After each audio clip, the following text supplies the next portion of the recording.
Hello दोस्तों, मेरा नाम है स्नेहाशीष पहाड़ी। आपको इस वीडियो लेक्चर में स्वागत करता हूँ मिशन आइसलैंड विद इंटीग्रिटी की तरफ से। तो फिर इस वीडियो लेक्चर में the Dravidian 2.0 at the time to reflect for action. So Dravidam 2.0 at the time to reflect for action is all about how actually the governance is been done.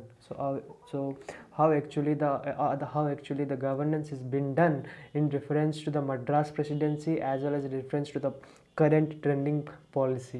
ठीक है, तो फिर एक क्या है, यूजुअली जब हम डिस्कस करते हैं मद्रास प्रेसिडेंसी, जब हम डिस्कस करते हैं तमिलनाडु एक सेंट्रल हब हो चुका है अंडर ब्रिटिश रूल, जैसे कि हम जानते हैं। तब कब जब जब ईस्ट इंडिया कंपनी ने एस्टाब्लिशन किया वेस्ट बंगाल में, तो फिर उससे रिफ्लेक्शन होकर डिफरेंट डिफरेंट गवर्नेंस में वो कॉन्स्टिट्यूशन हो गया। ठीक है, डिफरेंट डिफरेंट गवर्नेंस में वो स्प्रेड हो गया, जैसे कि बंगाल, उसके बाद मुंबई, उसके बाद तमिलनाडु और तिरुवनंतपुरम या फिर तिरुवनकोर। ठीक है, तिरुवनकोर के नाम से वो यूजुअली रिफ्लेक्शन हो गया। तो फिर उससे हमको क्या पता चलता है कि the iconic resolution of Tamil Nadu, the iconic resolution of the new governance and the old governance is been coagulated, is been merged with each other. So जैसे कि हम जानते हैं अभी तक जो भी हो रहा है या फिर तमिलनाडु का रिक्रिएशन हो रहा है, रिन्यूएबल हो रहा है, तो फिर किस प्रकार हो रहा है, क्योंकि the ongoing chief minister and the governing chief minister, the chief minister of Madras presidency and the chief minister of the current presidency is all about how actually they are been governing the state, how actually they are been processing the state in the new direction.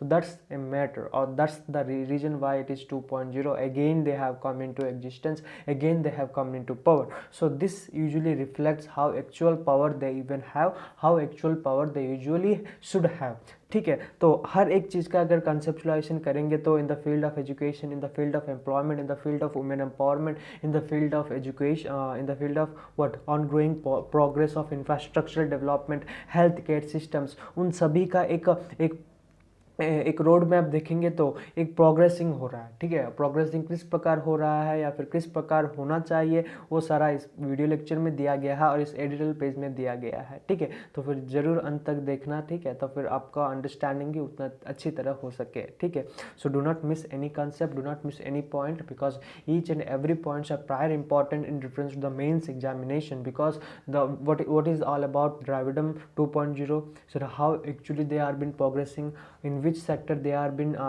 involving themselves to get improvised, in which sector they are lagging. Those all things are very important, prior important, because whenever we are going to discuss about Dravidam 2.0, because it is a old governance system. Okay, so in reference to that, it is very important, it is prior important in the field of education, in the field of health sector, in the field of employment ratio. Okay, so हर एक चीज़ का अगर note करेंगे तो इधर देख सकते हो, very important concept यही है कि the degree of inclusion or the degree of includes particularly lower caste deletes, and it has thrown up the fresher challenges. So it usually gives importance to what lower caste people. It is very important, right? So अगर जैसे कि हमारे भारत में lower caste जो PhD scheduled tribe and scheduled caste होते हैं, उनको बहुत ज़्यादा प्रेफरेंस दिया गया है, उनको एक high level posting, high level skilled strategy में उनको देखा गया है। ठीक है, according to what, according to the new generation, according to the new Dravidian 2.0। दूसरी बात क्या है, poor education and employment. So जैसे कि हम जानते हैं पुअर एजुकेशन, चेन्नई जो कि central hub of IT engineers, central hub for manufacturing processes, central hub for trained skilled graduate. मैं फिर से दोहराऊँ, trained skilled graduate, it is all about Chennai. So अगर चेन्नई में ही इम्प्रूवमेंट या फिर पूर सेक्टरल डिवीजन हो रहा है in the field of employment, in the field of poor education, then it is prior important.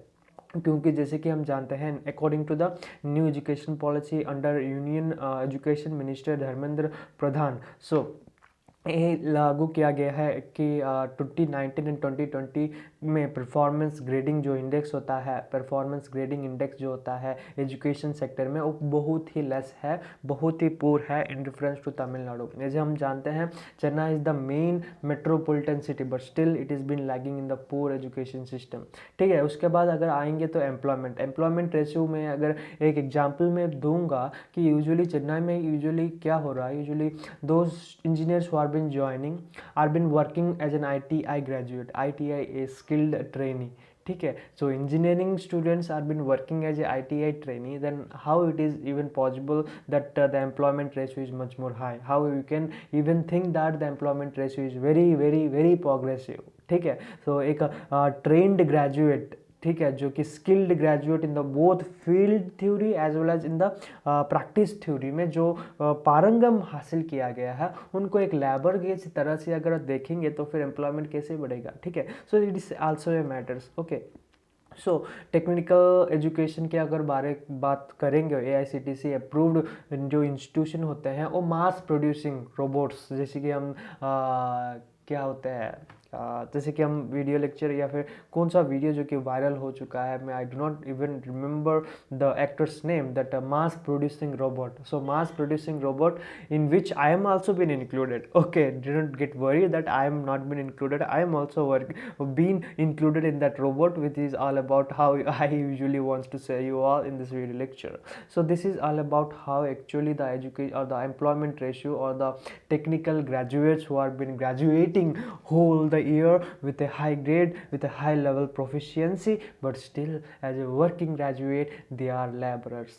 So this is the new we can say that employment ratio we can also even notify. So then after favorable healthcare, if I discuss about this thing, it is very important. अगर हम health care बारे में discuss करेंगे तो जैसे कि हम जानते हैं कोविड रिस्पॉन्स में कैसे उनका रिस्पॉन्स था, उनका कैसे स्टेप्स ग्रोइंग गवर्नेंस था, उनका उनका क्या होता है स्किल्ड कैसे था. ठीक है. उनका हेल्थ केयर वर्कर्स कैसे थे, उनको कैसे मीन्स उनका उनका कौन कौन सा पॉलिसी से उनको सीमित किया गया, उनको उनको प्रोत्साहन दिया गया, वो सारा इंपॉर्टेंट करता है फैसेबल हेल्थ केयर सिस्टम में. ठीक है.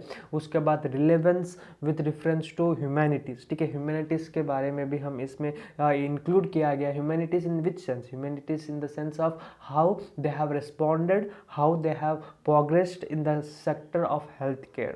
Okay, how they are been treating the patient whenever they are in difficulty time. So that's all matters. Okay, in a political governance, that all matters. Okay, so these things are prior important in the new in the new Dravidan 2.0 as a time to reflect for action. So I hope you have got an idea about how actually it works. So till then, thank you for watching my video. Thanks a lot.